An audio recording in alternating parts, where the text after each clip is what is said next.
All right, everybody, welcome back to CS 125. I hope it's as beautiful a day wherever you are as it is here in Champaign.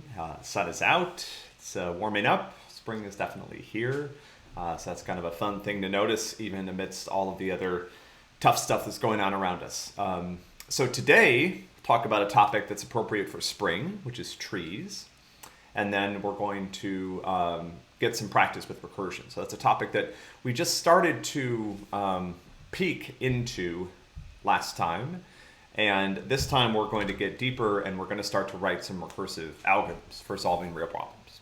All right, so good news and good news to sort of complement some of the tough news that's surrounding us these days. You guys did well on the midterm, and I appreciate the fact that it appears that people are approaching these assessments honestly. I'm sure not all of you, but the vast majority. That's the best way to get what you need out of them, right? Is to go into them and use them as a diagnostic tool. So if you didn't do as well on the midterm, maybe go back and review some of the object-oriented concepts that might have been difficult for you. I will release some of the questions from this exam onto the Homework 125 problem set soon. And at that point, you guys can go back and practice and use that to make sure that you've accomplished the educational objectives of the assessment. The MP4 checkpoint is out. This is it. This is the last straw, the last lap of the MP. The finish line is in sight.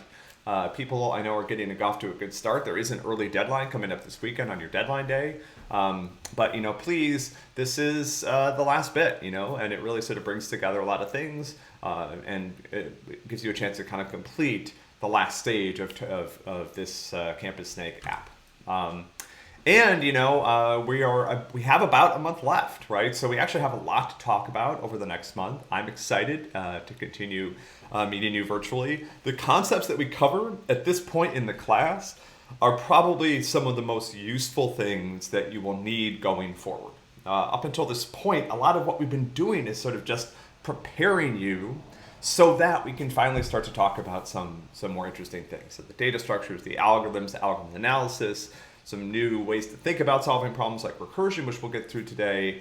Everything we've done, all of the imperative program, all the object-oriented program, it's really kind of been building up a foundation so that now we can actually start to interrogate some of these more interesting ideas together. So I hope you'll stay with me. I know that I'm not sure what's going to happen over the next month. In many places where you are, things will probably get worse before they get better. But we're just going to kind of continue to put one day in front of the other. And, hopefully this will be something, the next month of the class will be actually something that brings you a little bit of joy, a little bit of happiness as you start to appreciate some of these really beautiful and powerful ideas in computer science that we're now able to present. All right, so going back to Wednesday, we started to talk about a new data structure. So on Wednesday, we kind of closed up our discussion of lists. And today's homework problem is your first chance to work with something that's called a tree. So a tree is a really widely used data structure within computer science that allows us to organize these nodes into a hierarchical structure with a single root. The constraint that a tree has is that each node can have 0 or more children, but every node except the root only has one parent. And so what that starts to look like is something like this. So here's an example of a small tree with only 4 nodes.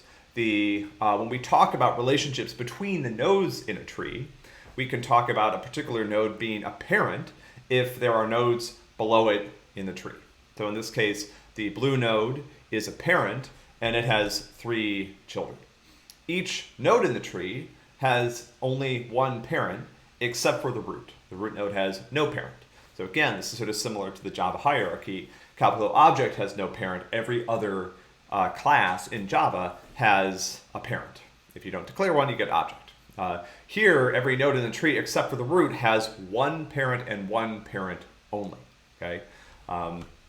The root node, so again, when we look at trees, we typically orient them down, which again, I think is sort of odd, or maybe that's just how I do it. Maybe in other classes, they they do it going up. But the way I've always seen it is going down. I don't know why, but trees grow up. We're starting to see some of the trees start to do their spring thing, which is always really amazing to me. I mean, it's one of those things where it's like you have to watch really carefully, because one day the trees are bare, and then it's like the next day they all have leaves. It's like, where did they come from? It seems to happen so fast. So anyway, I'm trying to really pay attention this spring to catch them in the act of leafing out. So anyway, our trees grow down. The root is at the top, and then the tree grows downward. The root node is the only node, again, in the tree that does not have a parent. We refer to the top as the root. And if we go all the way to the other end of the tree, we get to leaf nodes, or leaves. And leaves are nodes that have no children. So in any finite tree, you have one root, and then you have some number of leaf nodes. And you don't necessarily have to have any certain number of leaves. You need at least one leaf node. You can have many. It depends on the structure of the tree. Right? We also were able to define the depth of a tree by starting at the root node and counting the number of nodes we had to traverse to get to a leaf. And the depth of a tree is defined as the farthest we have to go down the tree before we get to any leaf node. There might be leaf nodes at different levels of the tree. The depth is the longest path from the root to any leaf node. So in this tree, you'll see the root node is colored here blue right now. It's at depth 0. And as we move away from the root node, node by node, we count. So now we're at level 1. Now we're at level 2. Now we're at level 3. And you'll see in this tree, I have a leaf node at level 1. But I also have a leaf node down here at level 3. And it's this level 3 leaf node that defines the depth of the tree, because it's the leaf node in this tree that's the farthest away from the root. Okay, so we also looked last time at different ways of approaching this problem of counting the number of nodes in the tree. And we got to the point where we had some code in front of us, and then we actually didn't work with it. And so today we're going to do that. We're going to write some code together. We're going to write our first recursive algorithm. And hopefully you'll see how beautiful and concise a good recursive algorithm could be. But I do want to emphasize that, recursion, which is this new technique that we're starting to look at together, and iterative problem-solving approaches, which are the techniques that you're familiar with up to this point in the class, are completely complementary. There's no problems that you can solve using recursion that you can't solve using iteration, and vice versa. But sometimes the solution to the problem that uses recursion is much more elegant, or vice versa. Sometimes the iterative solution is much more elegant. So let's talk about how to count the number of nodes in the tree. So last time we looked, if I could find my way to all the nodes in the tree, I could just iterate somehow through that and count every time I went. Remember how you counted the number of nodes in a linked list, right? You started at the front, you just kept walking the list until you got to the end, and you had a counter inside the loop that you were incrementing on every step. That's an iterative algorithm. For a tree, it turns out that the same process of counting all the nodes is much, much easier to do recursively. But how? Okay, so whenever we solve a problem using recursion, we're going to have lots of chances to solve these problems. Again, about the next 8 or 10 homework problems are all on recursion, and they're all on trees. So we're giving you lots of chance to practice recursive algorithms and recursive thinking on these binary trees, which are a particularly good data structure to learn recursion on, because they lend themselves to recursion very well. So when we write a recursive algorithm, an iterative algorithm solves a problem by repeating some process over and over again. So imagine I'm summing the values in an array. I initialize my sum to the first value, and then I repeatedly go through the array, and I add the values that I find one at a time. That's an iterative algorithm. Recursive algorithms work a little bit differently. Instead, what we try to do is at each step, we try to make the problem smaller. So we try to identify smaller problems that we can combine together to solve the bigger problem. And we continue to do this until we get to a problem that's so small that it's trivial to solve. And a good recursive algorithm will reach that problem at some point, because as it makes the problem smaller and smaller and smaller, eventually we get to a problem that's so small that it's really easy. Then what we need to do is we need to figure out how to combine the results, right? That was part of what we were doing in the first place. We said, okay, I'm going to break this problem into some number of smaller problems, and if I can solve the smaller problems, I can figure out a way to combine the answer to the bigger problem. And then I keep doing that and until I get to problems that are so small that I should be able to solve them really easily.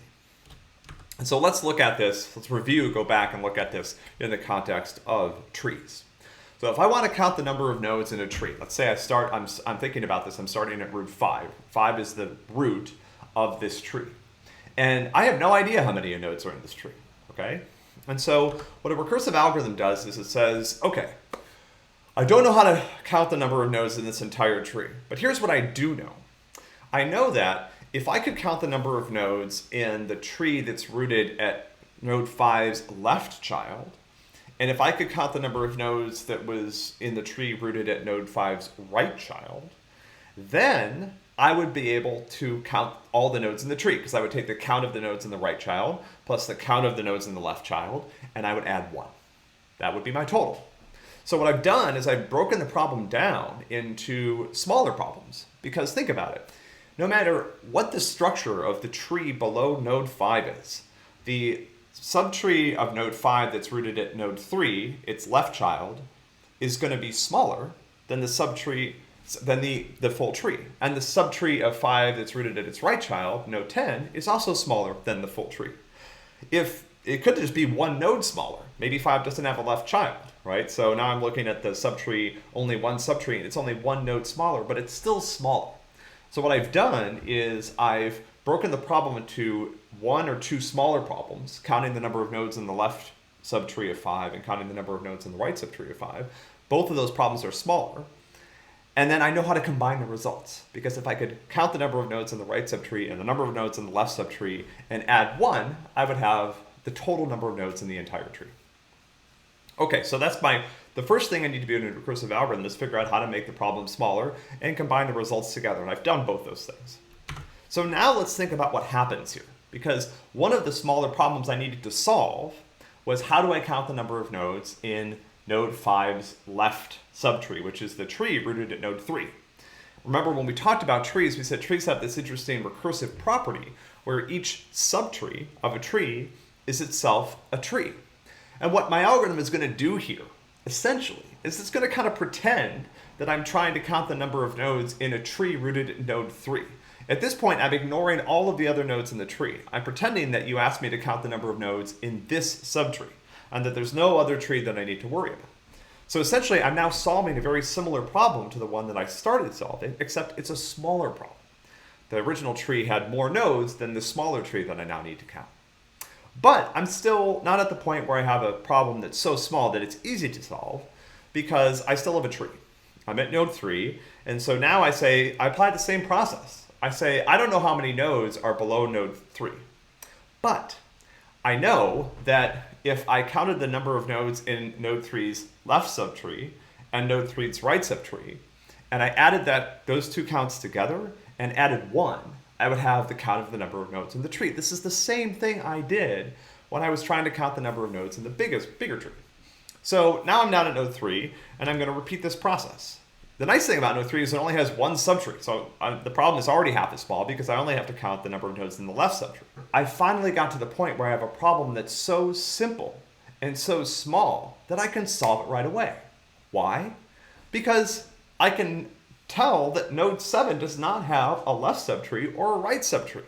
And so a tree that has the number of nodes in a tree with a root node but no children is 1. I'm done, right? So this is the point at which my recursive algorithm has reached a problem that's so small that I have to solve it now, right? This problem, I can't make the problem any smaller. This is as small as the problem gets. So at this point, I know the number of nodes in the tree rooted in node 7, that's 1. Okay? And I'm going to repeat this process over on the right side of the tree, right? So, I didn't know how to count all the nodes in the tree rooted in node 5, but I knew that one of the smaller problems I had to solve was counting the number of nodes in the tree rooted at node 10. I break that into smaller problems, which consist of counting the number of nodes in the tree rooted at node 9 and counting the number of nodes in the tree rooted at node 1. Again, once I get to the point where I'm counting the number of nodes in the tree rooted at node 9, I'm finished because node 9 has no children. So again, I know the answer, which is 1. Same thing when I get to node 1. Node 1 has no children, so I know the answer, which is 1. And so now what I'm going to do is I'm going to start combining these solutions to these really small problems together in order to solve the bigger problem, right? Remember, when I got to node 3, I said, hey, if I could count the number of nodes in the subtree rooted at node 7 and the other subtree which doesn't exist, I would know how many nodes are in the tree rooted at node 3. Well, I've just counted the number of nodes in the subtree rooted at node 7. And so now what I know is, and I did that for node 9 and I did that for node 1. And so now the process of counting the number of nodes in the tree rooted in node 3 is complete because I counted the number of nodes in both subtrees. And so 3 knows how many nodes are in the tree rooted at it, and it can report that to node 5. And 10 also knows how many nodes are in the tree rooted at it, and it can report that. And so now I'm at node 5, and remember, when we started, we said I need to do 2 things in order to answer this question. I need to count the number of nodes in node 5's left subtree, which is node 3, and node 5's right subtree, which is at node 10. And I've done those things. So now I take the results from my 2 smaller problems, I combine them together, I add 1 to count for me, and I'm done. Okay, so this is how these recursive algorithms proceed. Break things down to smaller pieces, find a way to combine those smaller pieces, and identify the point at which you've reached a problem that is so small that it can't be broken down any further. Eventually, a correct recursive algorithm, if it's actually making the problem smaller, will arrive at a problem that it can solve right away. If you're not making the problem smaller, you may never get to that point, and we'll look at some examples later where that's a problem. But if you're correctly making the problem smaller, you're always going to get, at some point, to a problem that's so small that the answer is obvious immediately. In the case of trees, that's usually when I get to a leaf node. All right, so now let's spend a minute looking at some code together. I want to introduce our binary tree class. There's a fair amount of code here, so I want to go through this sort of carefully for a few minutes just to talk about what's already here before we start to solve some problems together using recursion. All right, so this is a binary tree class that we've created. This is basically the same as the class that you would use on the homework problems.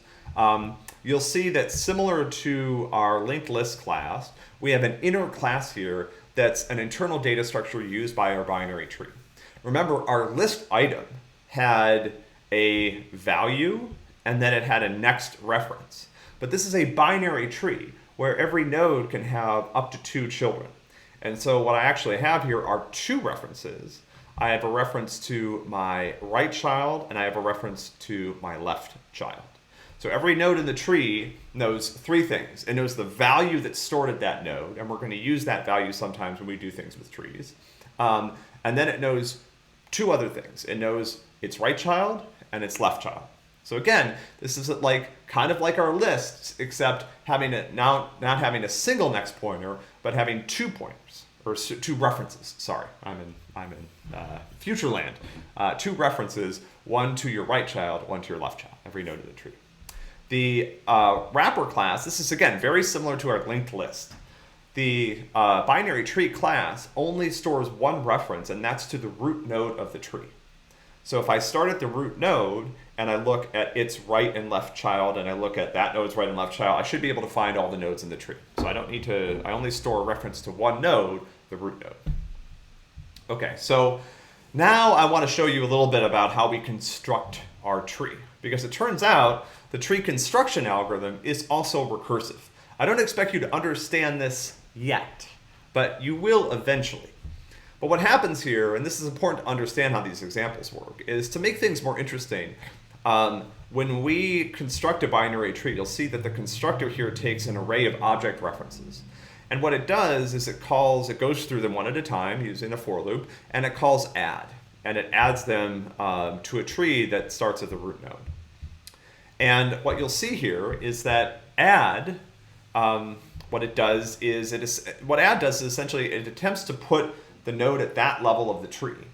And if it can't find space, it randomly chooses the right subtree or the left subtree, and then it restarts itself on the right subtree or left subtree. And again, we'll come back and talk about this algorithm more once we've worked with slightly more complex recursive examples. But the idea here is that if you build a tree twice with the same array, you may get different trees. The nodes may end up in different places. So that's just something to keep in mind as we work with some of our recursive algorithms. Now, if our recursive algorithms are correct, they shouldn't care about the structure of the tree, right? At least not the ones that we're going to work on for the next couple classes. Eventually you'll get to ones where the structure of the tree is actually kind of important. But for these, so for example, the number of nodes in the tree, it doesn't matter where the nodes are in the tree, it just matters how many you put in the first place. Okay, I also have a little a print function here that prints the nodes in the tree to give us a sense of where things are. So let's look at how this works right now. So essentially, I built a tree out of this array of integers. This tree has 5 nodes. You'll see that at each level, I print the right subtree and the left subtree first. And what you can see if you run this a bunch of times, you'll see that the first node I put in is always the root node.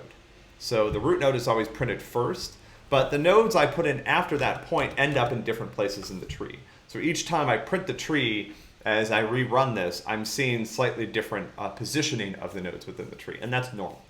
This is a consequence of the fact that we're using randomness when we build our tree. Okay, let's implement this recursive tree size algorithm that we just described. Okay, so I have a size algorithm right here. It doesn't work yet because we haven't finished the job. And so frequently what we're going to do, a common pattern when we implement these type of functions, is we're going to have a wrapper function that's public, and then that wrapper function is going to call a private function that takes a node to count the number of nodes from at that tree, essentially, right? So what I'm going to do is I'm going to add a private wrapper function called size that takes a node, and that's, so essentially this is equivalent to saying I want to count the number of nodes in a tree rooted at this particular node. And what we're going to do is this is where we're going to actually implement our recursive algorithm. This size function is going to simply call our private size function and start it on the root of the tree. So essentially, our private size function computes the number of nodes in a tree rooted at a particular point. Our public size function is just going to bootstrap that private function, starting it on the root node. Okay, so I can try this, make sure this is still working great. Okay, so and now we're gonna go through this, very carefully, and we're gonna kind of think about exactly how we want to solve. So the first thing that we do when we write our recursive algorithms is we want to make sure we've identified cases where we've reached a problem that's so small that we have to be able to solve it right away. And one thing I want you to note here is that for each node in the tree, the left and right references are null if that node doesn't have a right subtree or a left subtree. So if I back up here and I look at our algorithm stopped down here when it got to nodes that had no children. So how do I identify that here? So I can say down here in my size function, if current.right is equal to null, and current.left is equal to null, then I've gotten to a leaf node. This is the definition of a leaf node. It's a node that has no parents. So now what I'm going to do is I'm going to return 1, because the number of nodes in a tree rooted at a node that has no children is 1. That's a tree with only 1 node. Okay? So this is my smallest problem. So essentially now I've gotten to the point where I'm solving the puzzle. And if I put, let's see, make sure this works. So let's try this on a tree of size 1, and it does the right thing, because it realizes that the root node, in this case, the top of the tree, has no children. And so the root node, current.right is null, current.left is null when current is root for this particular small tree, and it does the right thing. But now what I need to do is I actually need to I need to both identify the smaller problems, and I need to figure out how to combine them together. Okay, so first of all, here's how we're going to do this. We're going to create this variable called count, and I'm going to set it to 1. 1 is for this node, the node that I'm currently at. So I need to count myself. And then there were 2 smaller subproblems that I needed to solve here. The first one was counting the number of nodes in my right tree, and the second one was counting the number of nodes in my left tree. Okay? And so the trick here is that I might not have a right tree, and I might not have a left tree. So what I'm going to do is I'm going to say if current.right is not equal to null, so this means I have a right subtree. There are more nodes hanging off my right side. What I want to do is I'm going to say count, and I'm going to add the number of nodes in my right subtree. Well, how do I compute that? Well, I have a function called size that I'm writing that computes the number of nodes in a particular part of the tree. And so what I'm going to do is I'm just going to call that function. So this, when it's correct, will return the number of nodes in my right subtree. Okay? Now I need to do something very similar for my left subtree. I say if current.left is not equal to null, then I'm going to add the number of nodes in my left subtree. Okay. So I've identified two smaller problems. This one smaller problem is counting the number of nodes in my right subtree. The other smaller problem is counting the number of nodes in my left subtree. Once I solve those two smaller problems, I combine the results by adding them to my count, and then I return the count. This is it, okay? So let's try it and see how we go. So let's make sure it still works for 1, which is good. And now let's put some additional nodes into my tree and see if it works, and it seems like it does work. Okay, so I got 6, which is the right number. And again, when you start writing recursive code, recursion is one of those concepts that definitely takes some time to absorb. Now, here's the place where a lot of you guys are going to get tripped up. Trust me, it took me a long time to understand. This function is calling itself. And that can sometimes give people the heebie-jeebies, right? Like, how does that work, right? We have had functions call other functions, and we have some sense of how that works. When you call another function, that code runs, I wait for it to finish, it passes me back a result, and then I move on. But now it's like I'm calling myself, so wasn't I just in the middle of doing something, and then trust me, it works. Right? That's really all you need to know about it. Once you get on to later classes, you'll talk exactly about why it works. But the fact is, it works. This function called size computes the number of nodes in the tree rooted at the node that you pass. When we start a recursive algorithm, we start it on the root. But that's the only time it's called on the root. As I go deeper into the tree, I'm calling it on nodes with different values, right? I'm calling it on different nodes, and as long as I always make the problem smaller, eventually what's going to happen is I'm going to get to a leaf node, and I'm going to stop, okay? So let's think about let's go back to our diagram, and let's think about how this would work on this particular example, right? So essentially, when I call this function for the first time, I'm calling it on node 5. I identify the two smaller subproblems. Those are the nodes at 3 and 10, and I'm just going to kind of try to jump back and forth between the code. So that essentially corresponds to this would be counting the number of nodes in the tree rooted at node 3. Or 10, I can't remember which is left and which is right. This would be the number of nodes in the tree rooted at node 10, okay? So I would do that. This may not work out as well as I want, okay? And now I'm calling the function again, but I'm starting it on node 3. And if we want to convince ourselves of that, let's put an additional print statement in here. Let's say do system.out.println counting tree rooted at, and then I'm going to do current.value. Okay? And so I know that 1 is the root node, and so I start counting a tree rooted at node 2, which is one of 1's children, and then I count a tree rooted at node 4, which is one of 2's children, I think. And then I'm going back up to 8, which is one of 1's children. And so you'll see that I count each one of the subtrees. So I start the algorithm, again, on every node in the tree. Eventually, there are, and now let's put this in here. I'll do system.out.println reached a leaf with value, current.value. okay? And now we can see what the leaf nodes are in my tree, right? So in this particular time when I ran it, I had 3 leaf nodes. One was 2, one was 10, and one was 5, okay? Depending on how I run this, sometimes I might have different leaf nodes. Sometimes I only have 2 leaf nodes. Sometimes I have 3 leaf nodes. And the values are different. That's because I'm building the tree randomly every time. So it's different every time. But eventually the node gets to a leaf node and stops. Otherwise, it continues counting. It continues counting by counting the right subtree and counting the left subtree. All right, I'm going to go jump over to the questions area to see if anybody has any questions, which I don't see any yet.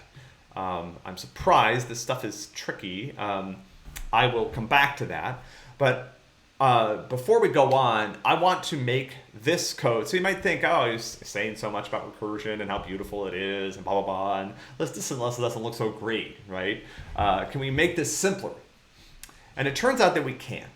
And here's what I want to do. So right now what we're doing is we're stopping our recursive algorithm. The smallest case we handle is the case where a node has no children. But that means that down here, I have to check to make sure that I can run the algorithm on an empty tree. So right now, if I pass an empty tree to this algorithm, let's see what actually happens. So there's actually a bug in this algorithm. If I pass an empty tree, I have a null pointer exception, okay? And the reason is, when I have an empty tree, my root node is null. And size starts the algorithm on my root node, and I try to access null.write, and that creates a null pointer exception. So this is not good. We don't like this. And it turns out that by handling null, we can actually make our algorithm a lot cleaner. So here's what we're going to do. We're going to say if current is equal to null, return 0. So what does this mean? This means that an empty tree has no children. An empty tree has no nodes. An empty tree has size 0.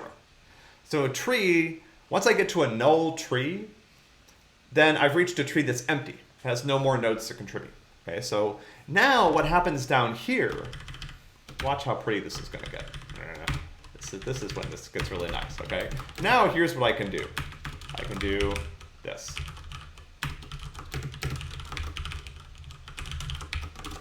And now this will work. And now it will not just work for an empty tree, but it'll work for a tree with any number of elements. Okay? Now look at this. Like, this is elegant. It's beautiful. It's concise. It's very, very clear what's happening. Now, why does this work? So essentially, the first case, we stopped when we got to a leaf node. Now what we do is we stop when we walk off the tree. So when we get to a node that has no children, we actually try to count its right subtree. Its right subtree leads us to a null node, and we say, oh, there's no nodes there, and stop. We do the same thing with its left subtree. The nice thing about rewriting this way is you can see that it makes our recursive algorithm much cleaner. So here I'm doing 2 things simultaneously. I'm making the problem smaller. This is one smaller problem, counting the number of nodes in my left subtree.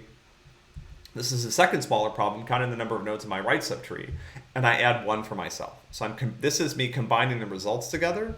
This is the one of the smaller problems. This is the second smaller problem, and this whole line is doing all the work all wrapped up together. And the reason is I'm allowing myself to walk off the tree, essentially walk to an empty tree. Instead of stopping at a leaf node, I allow myself to walk off the leaf nodes and walk off other places in the tree where there might not be a tree there. And I handle that case by this check. So essentially, if I reach a node that's null, it means I must have walked off the edge of the tree, and in that case, there's no nodes to count there. So I return 0. We're going to keep using this pattern. So our recursive algorithms are going to stop on trees, will stop when they get to null. They're not going to stop when they get to a leaf node. The reason for this is because just as it just did with our node counting algorithm, it leads us to much, much more elegant solutions. Because I don't have to worry about handling null in the body of my code the way I did a minute ago. I just handle null as what we call the base case. Okay, so again, I encourage you to ask questions. This is tough stuff. It's new, it's confusing, it's weird. like I mentioned before, I'm not lying about this. I mean, of all the things I remember learning, and there aren't that many from the first year that I studied computer science, literally 20 years ago, maybe 21 years ago now, recursion is one of the things that sticks in my mind as being tough, as being hard to think about, hard to understand. I was never really quite sure I did understand it. It'll come with time. Right? We're going to give you lots of practice writing recursive algorithms. Over time, it will start to feel more natural to you. Okay, here are some strategies to help when you're formulating a recursive algorithm. And again, as with everything else in this class, the way you're going to learn this is through repetition and practice, and you will get lots of it starting today, continuing next week. By the time we're done with trees, you'll be so sick of writing recursive algorithms on them, but you will also have written some really sophisticated recursive algorithms on trees. All right, here's 3 strategies that will help anytime you're approaching a problem and you're trying to formulate a recursive solution. So remember, the goal of your recursive solution is to make the problem smaller. You have to know when to stop. You have to know when the smallest subproblem is that you can identify, at which point you should not make the problem smaller anymore because the problem is already small enough. At that point, you can't continue to try to break the problem down further. So in our algorithm here, the smallest problem we decided was when we reached an empty tree. When I reach an empty tree, there's no smaller subproblems. There's no more tree. I'm off the tree. I've reached nothing, right? I can't make the problem smaller. I have to solve the puzzle. In this case, the number of nodes in an empty tree is 0. Okay, so know when to stop. Make sure you're making the problem smaller at every step. If you don't make the problem smaller, what you're going to find is that your recursive algorithm is never going to finish. This is like an infinite loop, but it's it leads to a different set of errors, okay? This is called the recursive step. At every point, you have to make the problem smaller. If I go back and look at my tree counting algorithm, here, the number of nodes in my left subtree is always smaller than the number of nodes in the tree rooted at me. The number of nodes in my right subtree is always smaller than the number of nodes in the tree rooted at me. It might just be a little bit smaller, but it's always smaller. So I took a big problem, which is counting the number of nodes in the tree rooted at me, and I've broken it into 2 problems that have to be smaller. Right? In fact, the total number of nodes in my right subtree and my left subtree is smaller than the total number of nodes in the tree rooted at me because it doesn't count me. So I've made the problem small. Okay? Even both these problems combined together constitute a smaller problem. When you guys get on to 173 and other classes, you're actually going to prove, using various sets of proof techniques, that these type of algorithms terminate. Right? So you can actually prove that this counting algorithm will always finish. It never will run forever because it can't. It's making the problem smaller, and so eventually it's going to reach a small problem and stop. So let's see what happens if we accidentally don't make the problem smaller. And you guys will run into errors like this. So let's say that rather than counting the number of nodes in my left tree, I just started counting the number of nodes in my tree again. Okay, this is a common mistake. So at this point, I'm not making the problem smaller. The problem was count the number of nodes in the tree rooted at me. Now what I'm doing is I'm saying, oh, well, I'll count that number of nodes again. And so I didn't make the problem smaller. If I do this, this is the typical error that you will get. And I should probably fix the way that this output, but it's kind of fun. This is something that's known as a stack overflow. And the reason why you encounter this is because your recursive algorithm ran out of memory because it kept on trying to restart itself and it wasn't making the problem smaller. So essentially, you could the way to think about this is, let's say you were trying to count the number of nodes in the tree, and to do that, you had to count the number of nodes in the tree. So you started counting the number of the tree, and so you started counting the number of the tree. So it's like you kept writing down what to do, and it was like count the number of nodes in the current tree, count the number of nodes in the current tree, count the number of nodes in the current tree. Eventually, you run out of space. And this is the canonical error, or the stack overflow error, which of course gave rise to a whole website full of helpful people. But this is the canonical error that you will get when your recursive algorithm does not terminate. It's not making the problem small. So again, right thing to do here is to just fix this by making sure that I'm doing the right thing. And this could also happen if I did this over here, I would get the same error. In both cases, I'm not making the problem small. All right, so make the problem smaller and then combine the results together properly. And how you combine the results varies a lot from problem to problem. So when you work with trees, you typically make the problem smaller in the same way, which is that you look at the right and left subtree. So, if we were together for the next week, I would be asking you, well, how do I make the problem smaller? And people would be kind of rolling their eyes, be like, look at the right and left subtree, because that's how you do it, right? That's the typical way when you're doing recursion on trees. Those are the two smaller subproblems, right subtree, left subtree. I'm actually going to get those directions right at some point. I actually think about this when I'm teaching normally. It's like right subtree, left subtree. It's like a yoga instructor being like, okay, now, put your right, your hands to your right side. I do try to get the directions right. I'm not very good at it. All right, so combining the results together, that's very problem specific. So the way that we identify smaller subproblems is typically for a tree, we look at the right and left subtree. Same thing with knowing when to stop. On a tree, typically what we do is we stop when we've walked off the edge of the tree. We get to that null node. Combining the results together varies very much based on the problem we're trying to solve. So for our tree counting problem, we're combining the results by saying the size of our current tree plus the size of the right tree.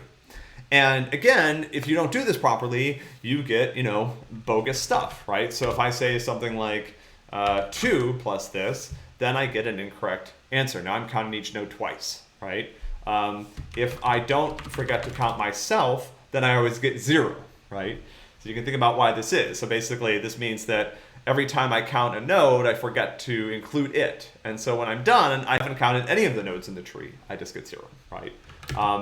When we do other problems on binary trees, you'll see that, again, the method of combining these results together can vary, right? Quite a bit, actually, depending on the problem we're trying to solve. Okay. So just to make sure that, you don't think that this is somehow a special thing that we only do with trees, there's lots of different types of recursive algorithms. We'll come back and actually we'll talk about some of the other ones. But what I decided to do here was introduce this idea of computing factorial in a recursive way in order to show some of the pitfalls associated with recursion that I just identified, right? So this is a recursive factorial implementation. So the definition of factorial for a particular number, if I go to n, it's n times n minus 1 times n minus 2, all the way down till you get to 1. It's that product. And this is a problem. Again, we're going to do a lot of recursion on trees, but we'll also talk eventually about recursion on lists, and you can also do recursion in math, right? So here we're doing recursion on numbers.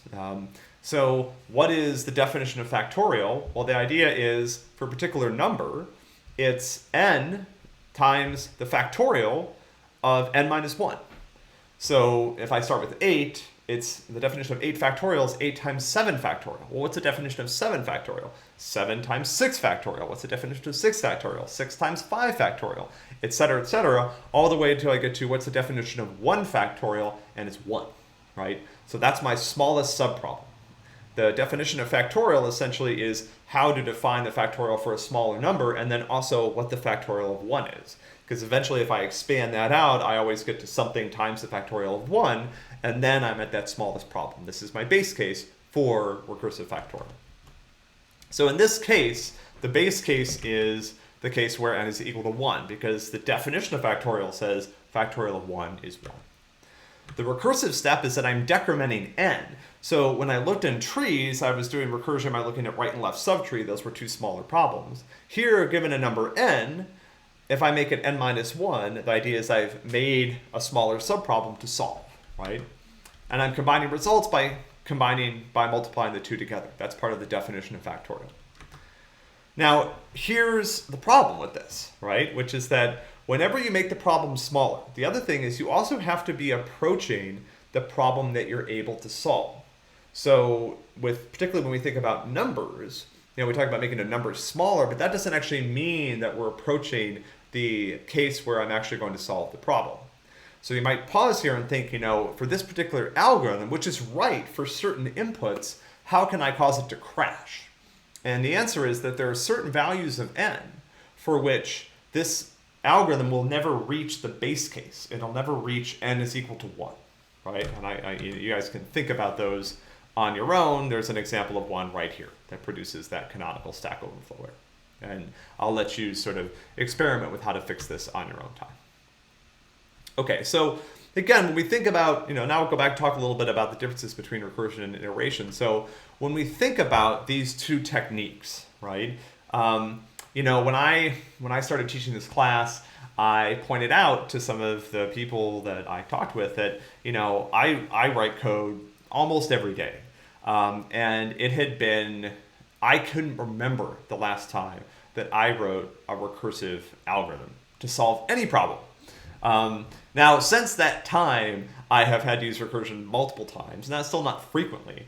But every time I do, I sort of email some of those people. I'm like, okay, I used recursion today, so do you feel good about that or not? But, our goal whenever we write code as programmers is not to use a particular problem-solving strategy. It's to write clear, concise code that is easy for you and other people to understand and that works well. Okay? Recursion is a new tool in your bag for solving computational problems. The reason I say this is because, I think, unfortunately, sometimes people fall into one of two different camps. There are some people that are kind of scared of recursion and won't use it even when it would lead to a much more clean solution. And there are other people that, get to recursion and it makes a lot of sense to them and they suddenly want to use it everywhere and they start sort of applying recursion in cases where it doesn't make sense, okay? And as in many things in life, the right approach is balance, okay? Sometimes try, if you feel like you've come to a problem where recursion might lead to a good solution, try using it. If it works, great, you're done, right? If it starts to get kind of nasty, maybe think about trying to solve it in a more iterative fashion, right? Same thing with iteration. Again, I would challenge you to try to write an iterative algorithm for tree size. It's very, very difficult to do. In fact, it requires making all sorts of other changes to the tree class that you probably don't want to make. So sometimes recursion is a very natural fit for the problem, and sometimes it's not. Okay, but there's no reason to use it because you want to show off, or you want to prove to somebody that you're a master coder or something like that. No one cares, right? People just want you to be able to write code, solve problems, and change the world, right? If recursion is part of that, great. If it's not part of it, don't use it, right? Don't use it just to be cool. Sometimes recursive solutions can be a little bit trickier to understand, even if the code looks clean, okay? So, and again, so sometimes people will be like, oh, well, my recursive solution for the problem is only 3 lines of code. I don't care, right? I don't care if it's 3 lines or 1 line. It's about how much time does it take me as the poor person that was hired to maintain your code after you quit for some other job. How long does it take me to wrap my mind around it? There are certain, brevity in code is important and something we should strive for, but it's not a be-all and end-all, right? Just because you took 10 lines of code and made it into 1 line, great. If nobody can understand that 1 line of code, then I would prefer to have the 10 lines back that I can actually make sense of, right? Line count is a very, very poor metric to evaluate code by in any context, right? Certainly when we're thinking about clarity. And so again, here's another approach to factorial, right? Now factorial, I think, is kind of a fun one to look at the trade-offs, right? This code also computes factorial. It solves the same problem that we just solved recursively, but it does it iteratively. It just uses a loop, right? I know the factorial of 1, and I just go through and I keep multiplying the numbers until I get to the number that I was told to stop at, right? This is another implementation of factorial. Now in this case, like, both implementations are about the same size. One uses recursion, one doesn't. And I would say that these are both completely correct. Which one you use is totally up to you, right? Some of you are going to learn, and recursion is going to start to make more sense to you mentally. And for some people, you would prefer this approach. That's a personal choice. It's totally okay, right? One's not more right than the other. Okay, so I've come to a problem. I don't think I think I'm out of time for today, so I don't think I'm actually gonna do this one, but we can pick up here on Monday. So let's get to my announcements. Basically, this is where we are right now. Again, congrats on the midterm. I think you guys did really well. Good luck on today's homework problem. It's very similar to what we did in class. I hope you guys have a great weekend. Please get started on MP4. We're available on the forum. We're available on the help group to assist you. And again, I know these are difficult circumstances. I know that everybody is, there's a lot of anxiety and stress in the world right now.